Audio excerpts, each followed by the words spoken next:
जय श्री राम।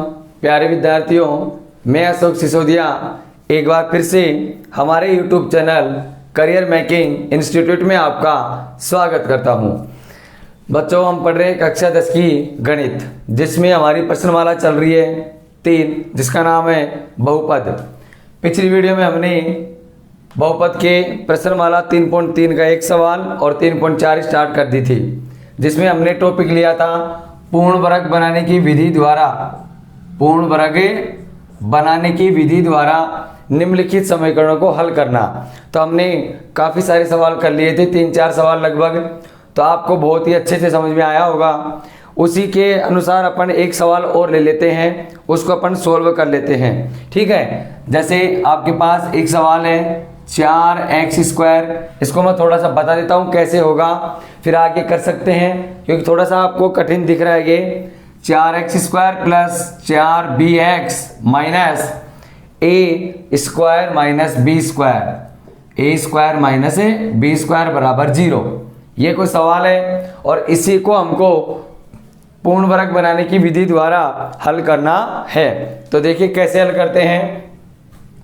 सबसे पहला काम क्या था, चर राशि एक तरफ और अचर राशि एक तरफ, यानी पक्षांतरण करना है। तो देखो इधर तो हो गया 4x² + 4bx बराबर a² - b², यानी ये माइनस का था, उधर गया किसका हो गया, प्लस का। 4 हटाएंगे यहां से, x² अकेला चाहिए, तो ये लिख दिया जाएगा 4bx/4 बराबर a² - b² 4 हो गया। आप इसको ये भी लिख सकते हैं x² बराबर प्लस 4 से 4 कट गया, क्या बच गया bx, और इधर बच गया a² - b² 4। अब क्या करेंगे, देखो यहां क्या लिखोगे कथन कि x का गुणांक, यहां x का गुणांक कितना है, b। क्या लिखना है, x का गुणांक, यहां पर कितना है मेरे पास b है ना, तो x का गुणांक b का आधा b/2 का वर्ग b/2 का स्क्वायर, दोनों तरफ क्या करने पर, जोड़ने पर। तो ऐसा करेंगे अपन अब आगे कि देखो b/2 का होल स्क्वायर जो है यहां भी जोड़ेंगे और यहां भी जोड़ेंगे, तो इधर तो ये फॉर्मूला बन जाएगा और इधर आगे ये सोल्व हो जाएगा। तो ये देखो, इसको आपको ज्यादा टेंशन लेने की आवश्यकता नहीं है। ये a² - b² की वजह से थोड़ा आपको प्रॉब्लम हो रहा था, ये यहाँ पर क्लियर हो गया। कैसे करना है कि दोनों तरफ जोड़ोगे, तो यहाँ तो क्या हो जाएगा x² + bx + b/2 का होल स्क्वायर, और इधर क्या हो जाएगा बेटा a² - b² 4, और प्लस में क्या जोड़ दिया b/2 का होल स्क्वायर। ठीक है, अब क्या करते हैं, इसको तो लिख देंगे x + b/2 का होल स्क्वायर, और इधर क्या हो जाएगा a² - b² 4 + b² 4। एलसीएम लेंगे, इधर 4 एलसीएम आएगा, a² - b² + b², दोनों कट गए, तो एक तरफ तो क्या बच जाएगा मेरे पास a², इधर तो हो गया x + b/2 का होल स्क्वायर, और इधर क्या बचेगा बेटा a² 4, यहां से स्क्वायर हटाओगे तो क्या बचेगा प्लस माइनस a² का a और 4 का 2। तो यहां पर आपको क्या लेना है, एक बार तो प्लस का लेना है a/2 और एक बार किसका लोगे, माइनस का a/2। तो यहां से आपका समीकरण का हल आपको प्राप्त हो जाएगा। अब देखो आगे क्या करते हैं। ये तो हो गया मेरा पूर्ण वर्ग बनाने की विधि द्वारा सॉल्यूशन। ठीक है, अब हम चलते हैं आगे। अब अगला टॉपिक आता है द्विघात सूत्र, जिसको अपन बोलते हैं श्रीधर आचार्य फॉर्मूला। देखो क्या है, इसको ध्यान से समझना। अब तक हमने गुणनखंड कितनी विधि से कर लिया, एक तो गुणनखंड वाली विधि हो गई, एक उसके बाद पूर्ण वर्ग बनाने की विधियों से हल हो गया। अब हम करते हैं सवाल द्विघाती सूत्र द्वारा। देखिए द्विघाती सूत्र है मेरे पास, तो आगे क्या है कि निम्नलिखित द्विघाती समीकरणों को हल कीजिए द्विघाती सूत्र द्वारा यदि उनका मूल अस्तित्व हो, मूलों का अस्तित्व हो, या जब तो हल कीजिए, अगर नहीं है तो वो श्रीधराचार्य सूत्र से हल नहीं होगा। अब ये मूलों का अस्तित्व क्या होता है इसको जानते हैं पहले। देखो हमारे पास एक व्यापक समीकरण होती है, एक व्यापक समीकरण होती है मेरे पास, क्या होती है, ax square plus B X plus C बराबर 0। ये कोई मेरे पास एक द्विघात समीकरण जिसको अपन बोलते हैं व्यापक समीकरण, ठीक है, ये होती है। इसमें अपन देखें तो पहली कंडीशन होती है कि यदि अपन निकालते डी को बोलते हैं बेटा विविक्तिकर, डी को बोलते हैं विविक्तिकर, डी निकालते हैं और डी निकालने का फॉर्मूला होता है बी स्क्वायर माइनस 4ac, केवल इतना होता है, क्या होता है, बी स्क्वायर माइनस 4ac। अब ये कंडीशन क्या कहती है, यदि आप डी निकाल रहे हो, बी स्क्वायर माइनस 4ac निकालने जा रहे हो और उसका मान यदि 0 से ज्यादा आ जाता है, क्या आ जाता है, 0 से ज्यादा, 0 से बड़ा है ये, तो आप क्या लिखोगे, मूलों का अस्तित्व है, मूलों का अस्तित्व है, और मूल क्या होंगे, वास्तविक। उसके बाद जो आपको प्राप्त होंगे वो होंगे भिन्न भिन्न प्राप्त होंगे, क्या प्राप्त होंगे बेटा, भिन्न भिन्न, है ना। अब देखिए सेकंड कंडीशन क्या आती है कि यदि आपका जो डी है, आप डी निकालने जा रहे हो जिसको बोलते हैं बी स्क्वायर माइनस 4ac, अगर इसको हल करने पर आपको 0 प्राप्त हो जाता है, क्या प्राप्त हो जाता है, 0, तो आप क्या बोलोगे, इसमें भी मूलों का अस्तित्व होगा, मूलों का अस्तित्व है, अस्तित्व है। उसके बाद ये मूलों का अस्तित्व है और मूल क्या होंगे, वास्तविक होंगे लेकिन समान होंगे। अभी आपको समझाएंगे आगे समान भिन्न भिन्न क्या है ये। तीसरा है यदि आपके पास d बराबर बी स्क्वायर माइनस 4ac ये 0 से छोटा आ जाए, यानी कि यहाँ पर कोई ऋणात्मक मान आ जाता है, आप इसको सोल्व करते हैं, यदि आपका कोई माइनस का आ जाता है तो आप समझ लेना कि यहाँ पर मूलों का अस्तित्व नहीं होगा, मूलों का अस्तित्व नहीं है, नहीं है। और मूल क्या होंगे बेटा, काल्पनिक, इमेजिनरी होंगे, मूल काल्पनिक होंगे एवं असमान प्राप्त होंगे। नहीं, मूल काल्पनिक, मूल निकालना संभव ही नहीं है, असंभव, ठीक है। अब देखो ध्यान से सुनना कि आपके पास जो आपको ये फॉर्मूला दे रखा है ये केवल मूलों का अस्तित्व है ज्ञात करने के लिए ये समीकरण आपको याद रखनी है। कैसे कि एक व्यापक समीकरण, अपन जो सूत्र बना रखे हैं वो इस समीकरण के आधार पर बना रखे हैं, ठीक है। क्या है, ax square plus B X plus C बराबर 0 है। तो इस कंडीशन में यदि आप बी स्क्वायर माइनस 4ac निकाल रहे हैं, अगर उसका मान पॉजिटिव आ जाता है यानी 0 से बड़ा होगा तो आप क्या लिखोगे, मूलों का अस्तित्व है, मूल वास्तविक भी है, और क्या प्राप्त होंगे, मूल 2 प्राप्त होंगे। देखो द्विघात समीकरण है ना, तो 2 उत्तर तो प्राप्त होंगे लेकिन वो दोनों क्या रहेंगे, भिन्न भिन्न के प्राप्त होंगे।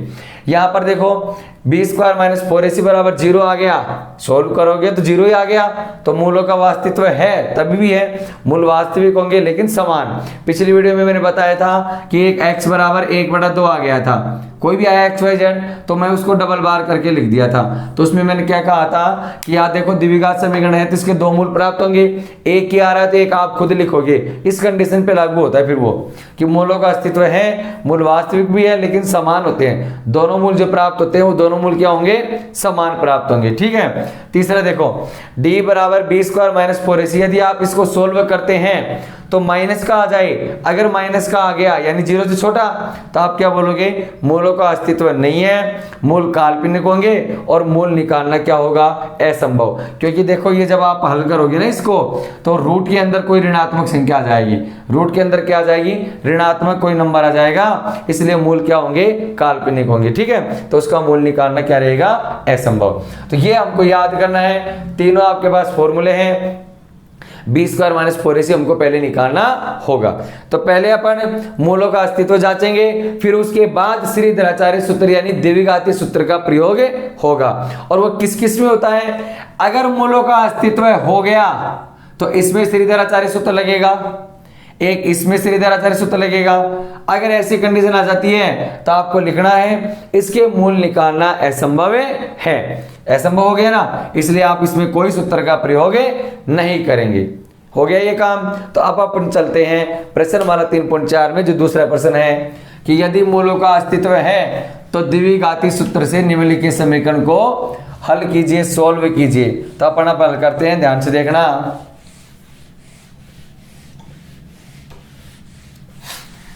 देखो ये तो हो गया, ये थोड़ा अच्छे से ध्यान रखें, ये हर बार काम आएगा। इसमें मूलों का अस्तित्व देखते हैं, मूल भिन्न भिन्न कैसे प्राप्त होते हैं, समान कैसे प्राप्त होते हैं, ठीक है। अब देखो क्या करते हैं, जैसे कोई एक सरल सा अपन ने सवाल लिया, अपन जांच कर लेते हैं। देखो जैसे अपन जांच करते हैं 2x² प्लस 8x प्लस 8 बराबर 0। केवल अपन यहाँ पर अब जांच कर रहे हैं, केवल अपन यहाँ पर क्या कर रहे हैं, जांच करने जा रहे हैं। देखिए यहां जांच करेंगे कि मूलों का अस्तित्व है या नहीं, ठीक है, इतना सा काम करेंगे। अब क्या करना है कि इस समीकरण को जब हल करोगे तो आगे क्या कहा कि निम्नलिखित समीकरण को हल कीजिए, अगर मूलों का अस्तित्व है तो इसको श्रीधराचार्य सूत्र से हल भी कीजिए। तो क्या लिखोगे, निम्न समीकरण की तुलना दी गई समीकरण की तुलना दी गई समीकरण की तुलना व्यापक समीकरण कैसे करेंगे, व्यापक समीकरण कौन सी है, ax² plus bx plus c बराबर 0 से करने पर। देखो इस समीकरण की तुलना, जो आपको समीकरण दी गई है उसकी तुलना व्यापक समीकरण ax² plus bx plus c बराबर 0 से करने पर। तो इससे अपन करते हैं, देखो तो a का मान कितना आ जाएगा बेटा 2, a is equal to 2, b की वैल्यू क्या आ जाएगी 8, c की वैल्यू 8, ठीक है, तीनों मान आ गए। अब करते हैं अपन पहले जांच करते हैं, तो पहले अपन निकालेंगे d का मान क्या होता है b² माइनस 4ac। तो b², पहले अपन क्या कर रहे हैं, मूलों के अस्तित्व की जांच करने जा रहे हैं, ठीक है। तो जांच करो, b² b कितना है बेटा 8 का स्क्वायर, 4 गुणा a 2 है, c का मान 8 है, तो 8 8 64 हो गया, और 4 दूनी 8, 8 8 64, 64 में 64 गया तो क्या आ गया बेटा 0 आ गया। तो d की वैल्यू क्या आ गई 0, तो ये 0 से संतुष्ट हो रही है ना। तो आप क्या लिखोगे, मूल क्या होंगे, वास्तविक होंगे और समान प्राप्त होंगे। मूल क्या होंगे, वास्तविक होंगे और समान प्राप्त होंगे, ठीक है। मैंने अभी बताया 3 फॉर्मूले मैंने आपको लिखवाए कि आप जब जांच करने जाओ अगर 0 प्राप्त हो गया तो मूल वास्तविक और समान। अब यदि अपन इसके मूल निकालेंगे ना, जो उत्तर निकालेंगे आंसर करेंगे वो इनके समान ही प्राप्त होंगे। तो इसने क्या कहा, अगर मूलों का अस्तित्व है, पता लग गया मूलों का अस्तित्व है, अर्थात मूलों का अस्तित्व होगा, पता यही लग जाता है। अगर मूल वास्तविक हो गए, पहली और दूसरी कंडीशन सेटिस्फाई कर जाती है, तो आप कह सकते हैं मूलों का अस्तित्व होगा। अब इसको अपन श्रीधराचार्य सूत्र से सोल्व कर देंगे। श्रीधर आचार्य फॉर्मूला देखना ध्यान से, x की वैल्यू तो निकालनी है, x में ये समीकरण x is equal to minus B plus minus b² minus 4ac बटा 2a, ये इसका फॉर्मूला है बेटा, ध्यान से सुनना। अब अपन इसको सोल्व करेंगे तो x is equal to minus b का मान कितना है 8 plus minus b² minus 4ac, b² minus 4ac मैंने रूट तो लगा दिया, b² माइनस 4ac कितना है मेरे पास 0 आया था ना, सोल्व किया जब 0 लगा दिया, और बटे में क्या हो गया 2 गुणा a की वैल्यू क्या है 2 है। अब देखो यहाँ क्या करते हैं, x is equal to minus 8 ऊपर बच गया, प्लस माइनस 0, 0 का रूट 0 होता है, 0 खत्म प्लस माइनस भी खत्म, नीचे बच गया 2 दूनी 4, तो ये हो गया 4 दूनी 8। यानी आपका मान तो प्राप्त हुआ एक ही, माइनस 2 प्राप्त हुआ ना बेटा, यहाँ देखो मान तो माइनस 2 ही प्राप्त हुआ है, लेकिन समीकरण द्विघात है, 2 उत्तर प्राप्त होने चाहिए। हमने जांच किया मूल क्या होंगे, समान प्राप्त होंगे, यानी दूसरा भी क्या होगा माइनस 2 ही प्राप्त होगा, ठीक है। अपना जो एक आंसर आ गया उसी को अपन डबल करके लिख देंगे, ये आपका मूल प्राप्त हो गया।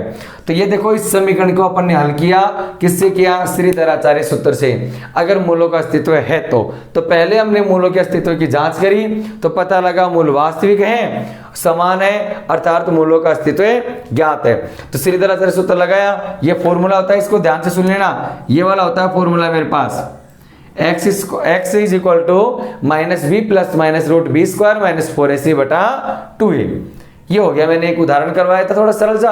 अब अपन चलते हैं प्रश्न की तरफ। हो तो प्रश्न है, ध्यान से सुनना, दूसरे का पहला क्वेश्चन आपको दे रखा है, उसमें अपन जांच करेंगे, उसके बाद अपन आगे कुछ करेंगे। अगर अस्तित्व हो जाता है तो कौन सा सूत्र लग जाएगा, श्रीधर आचार्य फॉर्मूला लगाएंगे, अन्यथा वहां पर लिख देंगे मूल निकालना असंभव है। देखिए सवाल क्या है अगला, 2x² माइनस 2√2x।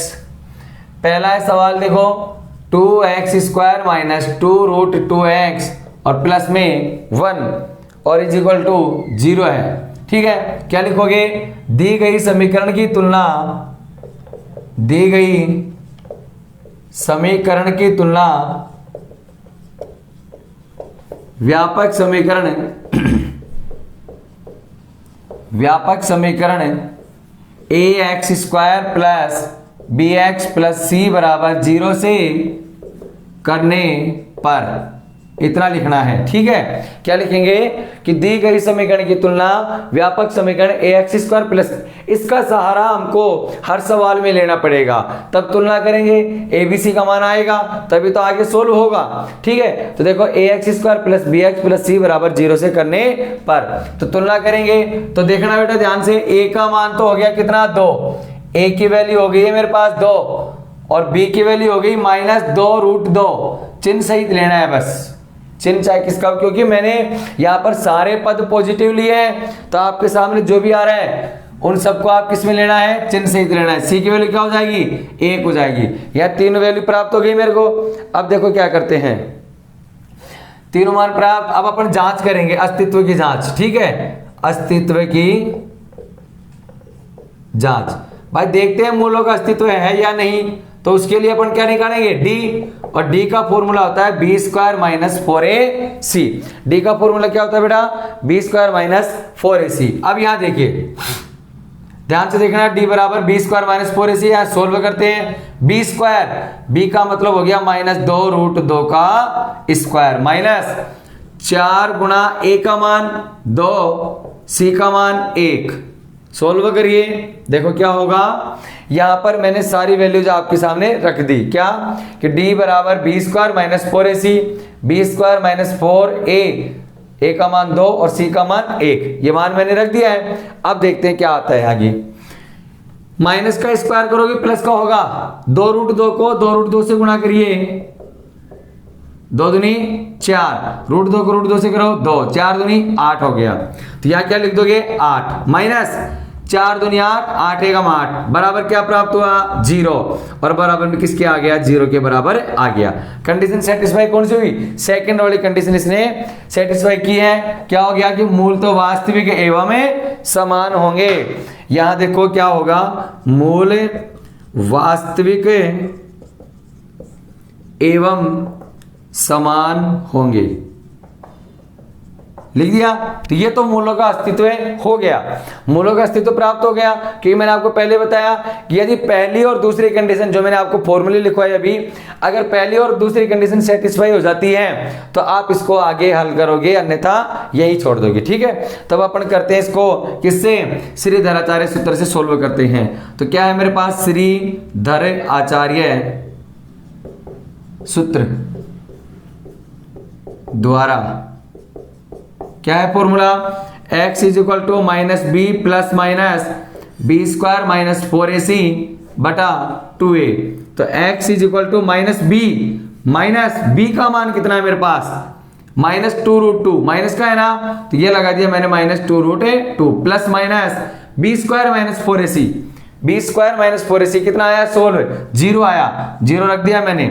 2 गुणा a की वैल्यू क्या है, 2 है मेरे पास, तो बेटा ये मैंने लिख दिया। देखो अब क्या लिखने वाले हैं, माइनस माइनस प्लस का 2√2 और बटे में 2 दूनी 4, 0 खत्म, 0 का रूट 0 ही होता है, और उसके बाद प्लस माइनस भी खत्म, तो ये बच गया 2 एकम 2, 2 दूनी 4, यानी √2 बटे 2। परिमेयकरण कर दें या इसको ऐसे रहने देते हैं, चलो परिमेयकरण कर देते हैं, √2 गुणा कर दिया।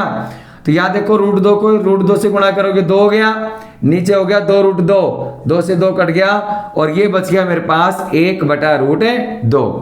लाना कितना है, डबल आ गया कितना, 1। याद रखना एक बात, अगर आपके जांच में मूल आ जाते हैं वास्तविक एवं समान, समान आ गया तो ये याद रखना आपका उत्तर एक ही प्राप्त होगा, उस उत्तर को आपको डबल करना होगा। तो ये हो गया 1/√2, ये आंसर आपका हो गया। अब चलते हैं आगे, ये तो हो गया मेरा श्रीधराचार्य सूत्र से 2 सवाल मैंने आपको समझा दिए हैं। आगे एक और कर लेते हैं थोड़ा सा। देखिए सवाल, ये पहला सवाल था,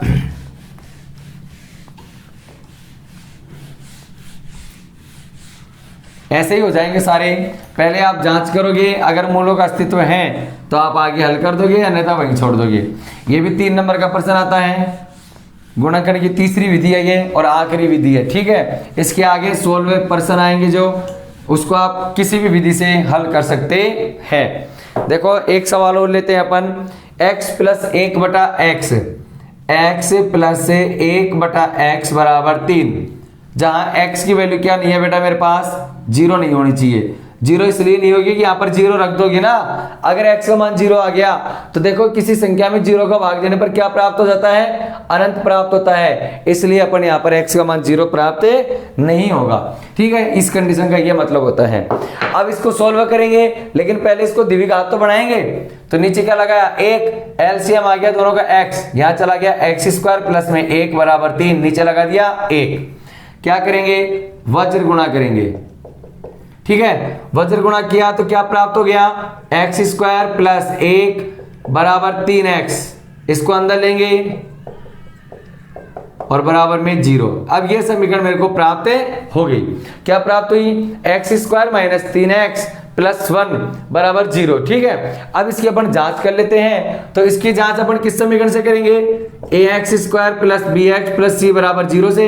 यहां कथन लिखोगे ना, दी गई समीकरण की तुलना ax² + bx + c = 0 से करने पर। तो देखिए जांच करते हैं, तो a की वैल्यू क्या हो जाएगी, 1, b की वैल्यू -3 और c की वैल्यू 1। तो d निकालोगे, d का फॉर्मूला होता है b² - 4ac, b² - 3 का स्क्वायर, 4 गुणा a का मान 1, c का मान 1, 3 तिया 9 हो गया, 4 एकम 4, 9 में से 4 गए तो 5। बताओ 5 0 से बड़ा है ना, 5 0 से बड़ा है, 0 से बड़ा है तो आप क्या लिखोगे, मूलों का अस्तित्व होगा, मूल वास्तविक होंगे, क्योंकि आपकी ये पहली कंडीशन सेटिस्फाई हो रही है, मूल वास्तविक होंगे एवं भिन्न भिन्न प्राप्त होंगे। अब अपन लगा देते हैं श्रीधराचार्य फॉर्मूला, श्रीधर आचार्य फॉर्मूला। तो क्या है formula, x = -b ± b² - 4ac / 2a, यही है ना। अब देखो x = -b, minus minus plus का 3 हो जाएगा, प्लस माइनस b² - 4ac √5 कितना आ गया, b² - 4ac का मान कितना आया, 5 आया मेरे पास, और बटे 2 गुणा a की वैल्यू 1 की है, तो उत्तर प्राप्त हो गया 3 + -√5 / 2 एकम 2, यानी एक बार तो आप प्लस लिख दो और एक बार आपने लिख दिया माइनस का, ठीक है। यह आपका आंसर आपको प्राप्त हो गया। बताओ कौन सी कंडीशन सेटिस्फाई हुई, पहली वाली कंडीशन, यानी 0 से बड़ा है, 0 से बड़ा है तो मूल क्या होंगे, वास्तविक, मूल वास्तविक और भिन्न भिन्न, तो यहां देखो भिन्न भिन्न प्राप्त हो गए, एक प्लस का और एक माइनस का, दोनों आंसर अलग अलग है, तो यह आपको आंसर प्राप्त हो गए। तो ये तो हो गया मेरा तीसरा सवाल। अब इसके आगे देखते हैं, अब हो जाएंगे सारे यहाँ पे, इनको श्रीधराचार्य सूत्र के मैंने आपको 3 सवाल समझा दिए, और ये श्रीधराचार्य सूत्र आप आसानी से कर सकते हैं। तो पहले तो आपका काम क्या रहेगा, जांच करने का, जांच करने के बाद यदि मूलों का अस्तित्व आता है, अगर देखो यहाँ पता लग जाता, अगर इसको हल करते समय -5 आ जाता तो यहाँ आप क्या लिखते, मूलों का अस्तित्व नहीं है, अतः इसके मूल निकालना असंभव है, वहां तक आपका आंसर होता। ये प्रक्रिया आपको नहीं करना पड़ता। अब चलते हैं आगे, देखो अगला क्वेश्चन, इसका तीसरा क्वेश्चन है, क्या है, थर्ड क्वेश्चन देखेंगे। 2 ऐसे क्रमागत विषम धनात्मक पूर्णांक ज्ञात कीजिए। क्या पूछ रहा है सवाल, 2 ऐसे क्रमागत धनात्मक विषम पूर्णांक ज्ञात कीजिए जिनके वर्गों का योग 290 है। इसने क्या क्या कहा, शब्द पे देखना, धनात्मक विषम पूर्णांक, तीनों पे जाएंगे। अब देखो पूर्णांक तो ये होता है जिसमें प्लस और माइनस सब आती है, माइनस अनंत तक चलती है और इसमें प्लस है अनंत तक चलती है, ठीक है। इधर धनात्मक और इधर है ऋणात्मक। लेकिन पूर्णांक में भी कौन सी लेनी है, विषम, और विषम में भी कौन सी लेनी है, धनात्मक, यानी कि यहां से और यहां के बीच का मैटर है सारा, और इसमें भी विषम लेनी है, यानी 1 3 5 7 ऐसी संख्या लेनी है, ठीक है। लेकिन इसने कहा है दो ऐसे क्रमागत, क्रमागत का मतलब क्रम से लगातार, या तो चाहे बढ़ते हुए या चाहे घटते हुए। यदि आपको पहली संख्या 5 प्राप्त होती है ना, तो दूसरी संख्या या तो 7 होगी या फिर 3 होगी, ठीक है। तो ये क्रमागत होती है, विषम का नाम लिया इसने। अब देखो कैसे सोल्व करते हैं सवाल को, ध्यान से देखना।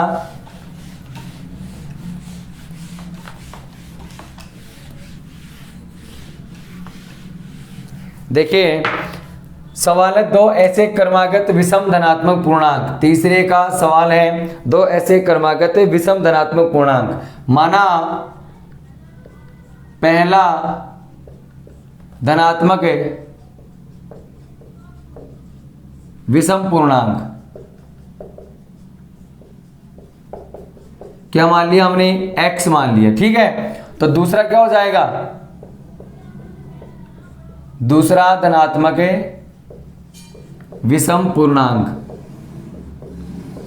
दूसरा हो जाएगा मेरे पास x प्लस 2, क्योंकि देखो जो विषम संख्याएं होती है 1 3 5 7 9 11 जो भी है, इन सब में 2 का ऐड हो रहा है, सब में 2 का अंतर आ रहा है ना। अगर आप 5 मान रहे हो तो अगली क्या आएगी, 5 प्लस 2 ही तो आएगी, इसलिए मैंने यहां पर क्या लिख दिया, x प्लस 2 लिख दिया, ठीक है। अब आ जाओ प्रश्न अनुसार, इसने क्या कहा, जिनके वर्गों का योग 290 है, जिनके वर्गों का योग 290 है।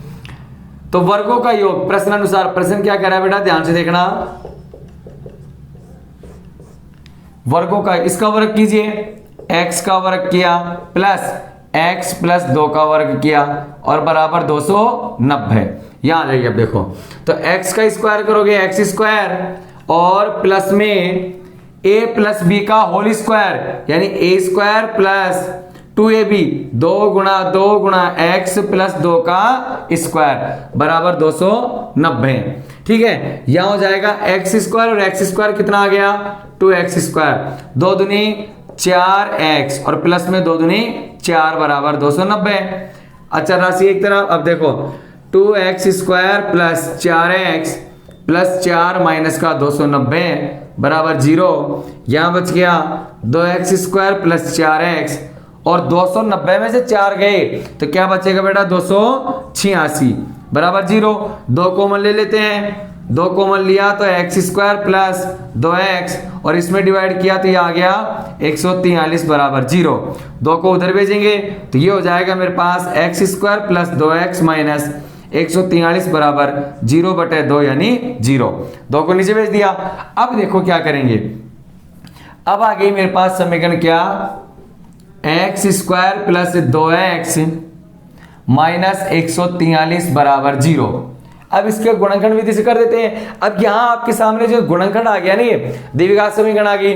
अब आप चाहो तो इसको पूर्ण वर्ग विधि से हल कर सकते हैं या फिर आप द्विघातीय सूत्र से कर सकते हैं, क्योंकि ऐसे सवालों में मूलों का अस्तित्व होता है, ठीक है। तो यहां पर आपको जांच करने की आवश्यकता नहीं है, आप सीधा श्रीधर आचार्य सूत्र यहां पर लगा सकते हैं। या फिर तीसरा है गुणनखंड विधि, जिनका टुकड़ा करना बोलते हैं, विभाजन करना। तो यहां पर 2 को विभाजित कीजिए, तो 2 को विभाजित करोगे, गुणा करने पर 143 आना चाहिए, माइनस का 143। तो देखो अपन 2 के टुकड़े करेंगे, अगर नहीं भी कर पाते कई बार तो यहां देख लिया करो। देखो मैं बता दूं आपको, 143 है ना, बड़ी संख्या आ गई, इस 143 की आप क्या कर लो, अब भाज्य गुणनखंड कर लीजिए।